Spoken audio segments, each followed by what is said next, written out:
Welcome to our YouTube channel, Movement Matters.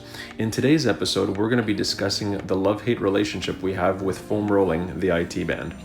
It's important to understand that the ITBand is basically a massive tendon that actually extends from the hip and goes into the outside of the knee.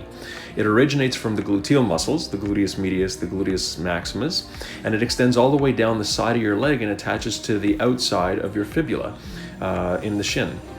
Now, so in order to get a proper release out of the ITBand, yes, it's important to release it itself, but getting into releasing the glute and that tensor fascia lata muscle that you see in the picture right there will go a long way to releasing the entire band and tissue. When we press and we roll onto the ITBand, one of the reasons why it gets a little sore is purely because when we're massaging the ITBand, we're pressing the lateral quadriceps muscles onto the femur bone. This gets a little bit more painful, and that's what people usually experience. However, by rolling the ITBand and softening it up, the muscle underneath gets a lot of work as well.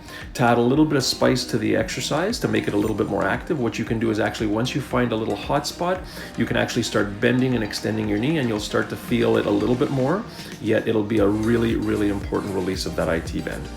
For this and other information on your joints, let us know, info@sportspecialist.ca if you're interested. Thank you.